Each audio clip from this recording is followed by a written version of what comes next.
now let us see some syndromes and the metabolic diseases we have.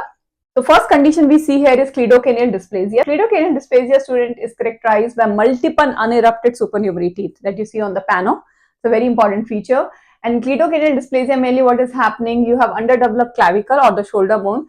So patient can bring his shoulder bone together. There's a hyperplasia or aplasia of the clavicles that is seen here. You look at this pano, that's a very important pano for cleidocranial dysplasia, where you can see multiple unerupted supernumerary teeth which are present all over. Another condition is ectodermal dysplasia, where there is the defect in all the ectodermal derivatives. Your teeth are affected, hairs are affected, sweat glands are affected. So teeth are conical, cone shape in appearance, hypodontia, less number of teeth, few teeth, and hydrotic type, where sweat glands are affected, hair follicles are affected, partial or complete loss of the sweat glands, fine sparse hair, and decreased heat tolerance. That's the reason for ectodermal dysplasia. Children, you have to keep them cool all the time because they're not going to sweat, and that can increase their body temperature. You look at the picture here, less hair, and in this you can see conical and many teeth are missing here. Now, multiple endocrine neoplasias, there are different varieties, type 1, type 2, type 3, but the most important variety that we do is MEN3, where you see oral mucosal neuromas, medullary carcinoma of the thyroid gland, and number 3, pheochromocytoma, that's a malignancy of the chromatin cells of the adrenal gland that will produce too much of catecholamines and increase your blood pressure here. Now, let us talk about neurofibromatosis type 1, very important, is called as von Recklinghausen disease. In this condition, you see multiple neurofibromas. If you look at the picture, these are the multiple neurofibroma on the skin. You have caphole or coffee color spot that is also seen in fiber dysplasia, axillary freckling, you can see in the axilla or armpit area, freckles are there, and Lisch nodules in the eyes. These are the important features of von Recklinghausen disease. Next one we have is Peutz-Jeghers syndrome. Peutz-Jeghers syndrome, you have melanotic macules, flat patches, pigmented intraorally and perioral. So you see oral pigmentations also on the gingiva and the hard palate in Peutz-Jeghers syndrome. Along with that, there are intestinal polyps that are mainly seen in the jejunum area, small intestine area in the Peutz-Jeghers, while in Gardner syndrome they were seen in the colon. So they are not pre-malignant, but they increase the chance of having the cancer. The Gardner syndrome, you have multiple osteoma here that may block the eruption of the tooth. And as I told you, there's polyps of colon seen in the Gardner syndrome. Also in Gardner syndrome, you can have multiple unerupted supernumerary teeth and epidermoid cyst on the skin. And patients with the Gardner syndrome, they're very high risk of developing colon cancer. You can see this is the Gardner syndrome picture. You can see the unerupted teeth here. The next condition is the Treacher-Collins syndrome. It's also called as mandibulofacial diastosis.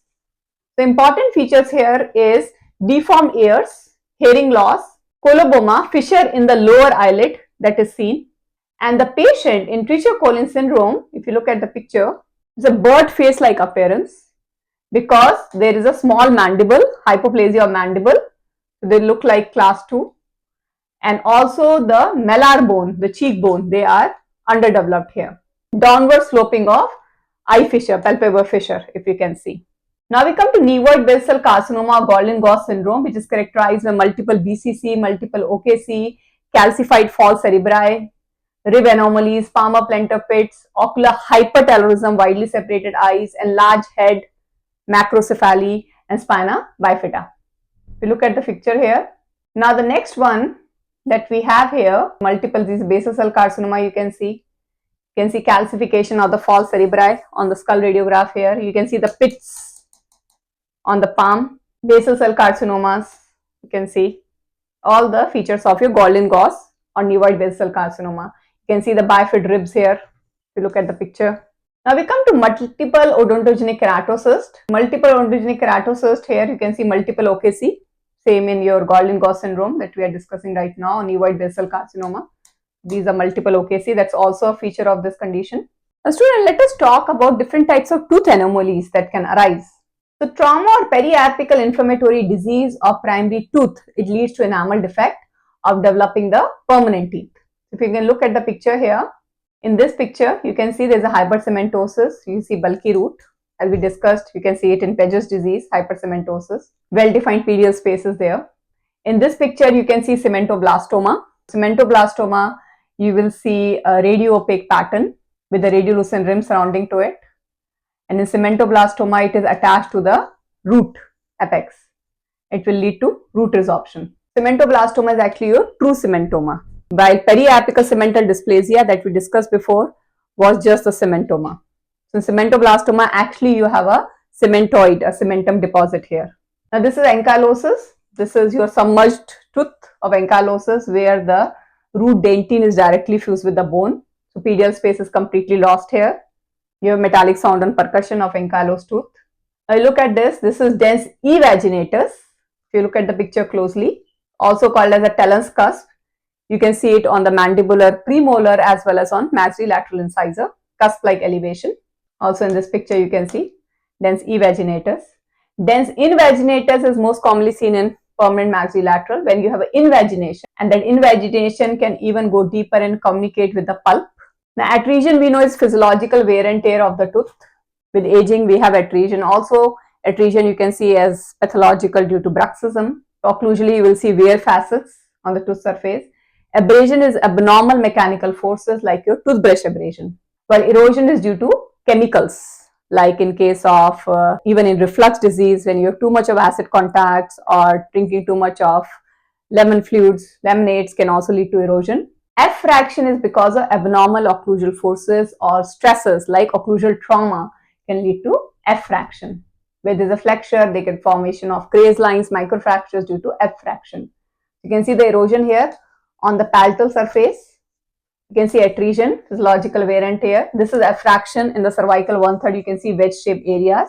Now we can see some of the tooth staining like tetracycline, right? Tetracycline we don't give in children until age 8 because when the teeth are still in the calcification stage, tetracycline can bind with the calcium of the tooth and create a metallic bond into formation of a complex that is going to cause staining of the teeth. This is the banding. We say it as grayish brown banding.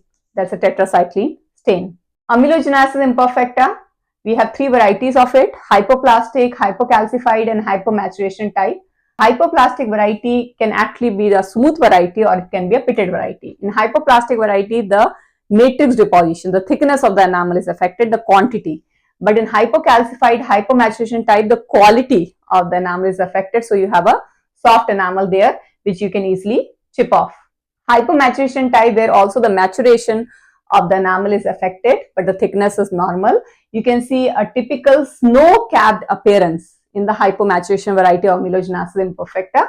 So if you look at the picture here, this is a snow capping of the incisal edges or the cusp. So they look very white and opaque like snow. That is a snow-capped appearance. Also in the Amelogenesis imperfecta, you can have a picket fence type of teeth, right? This is the hypoplastic variety. Because of less deposition or thickness of enamel, you can see there is open contacts between the teeth. So it looks like a picket fence appearance of the teeth. The next condition, students, we have is Dentinogenesis imperfecta. The Dentinogenesis imperfecta, the important thing you should know, there is a bluish gray opalescence, like opaque and translucent mix-up appearance called as opalescence appearance, bluish brown opalescence. And you have bulbous crown, and the important feature other than that is the cervical constrictions. At the CJ area, the crown is very constricted, thin tapered root. And if you look at the radiograph here, you will see completely obliterated pulp chambers. So you do not see any radiolucency of the pulp chamber here. You will radiolucent appearance of pulp chamber here. You will look completely radio opaque. Why? Because it's abnormal dentine that is deposited inside. If you compare between the amelogenesis and the dentinogenesis imperfecta, amelogenesis imperfecta where the enamel is involved, picket fence diagram of the teeth, while in dentinogenesis you have cervical constriction, you have pulpal obliteration, and looks like a golf ball on the tree because the crown looks very bulbous here. Now we come to Osteogenesis imperfecta. Same condition in the bone with the opalescent teeth. Bones are brittle here in Osteogenesis imperfecta, multiple fractures, you have bowing of legs, and very important blue sclera that is seen in Osteogenesis imperfecta. Hearing loss, opalescent teeth, diffuse brown discoloration, and this is a genetic disorder due to defective collagen formation. Usually patient with Osteogenesis imperfecta will have multiple fractures throughout their life. You can see the picture also here. Same clinical appearance like Dentinogenesis imperfecta intraorally. Now we look at the dentine dysplasia. Dentine dysplasia is divided into 2 types, type 1 and type 2. Here is a defect with the dentine only. Type 1 is a radicular variety where the root dentine is involved. So they are rootless teeth, very small root, blunt root, or completely absent root can also be there. Same thing, there is also pulpal orbitation here, just like Dentinogenesis imperfecta, tooth mobility. While type 2, you have crown dentine involved. It's called as cornal dentine dysplasia. And in this condition, you will see thistle tube shape, or you can say a flame shaped pulp chambers are being seen here in type 2 cornal dentine dysplasia, where crown dentine is involved but root is normal. Now let us see another condition here, student, that is scleroderma, which is also called as progressive systemic sclerosis. It's an autoimmune condition in which the lady, you will see, look like a mask-like face because the hardening of the skin, trismus, limited jaw opening, and generalized widening of the pedial space. You can see here, there is a widening of pedial space. These patients also have small mouth microstomia, or called as purse string appearance of the mouth opening. Now we come to topic of osteoradionecrosis. You can see when you have radiation therapy being done, right? One thing is definitely the salivary gland are involved and lead to xerostomia, and xerostomia will lead to radiation-induced caries. Now you have diffuse ill-defined radiolucent areas that you can see here. That is a sign of osteoradionecrosis. Basically, when you're giving radiation therapy to a bone for treatment of malignancy, the radiation therapy is working by decreasing the blood supply to the bone. So if you are doing surgery on the same irradiated bone, there is chances your surgical wound is not going to heal and can lead to osteoradionecrosis. That's the reason you have to get done with all your treatments at least 3 weeks before the radiation therapy has started. And if you have already started the radiation therapy, you cannot do any invasive surgical treatment on the patient at least 1 year after the radiation therapy has stopped. You can see the osteonecrosis that can be related to the bisphosphonate therapy or due to radiation therapy. Look at the picture here. This is all the necrosed bone that you can see. We cannot do anything with necrosed bone. We just have to scoop it out. You can see here diffused radiolucent lesions. This is all the necrosed bone that can lead to easy fractures as well. Now we come to condylar hyperplasia. So condylar hyperplasia, this condition, the chin is deviating away from the affected side, but when we see condylar hypoplasia or condylar fracture, we see chin is always deviated towards the affected side. But in hyperplasia, deviating away from the affected side. So in hyperplasia, mainly what is happening, you can see one side of condyle is enlarged, hypergrowth of one side of condyle. So in this picture also, if you can see, so this is a big condyle here. This is a hyperplasia of the condyle, and this is the normal condyle on the other side.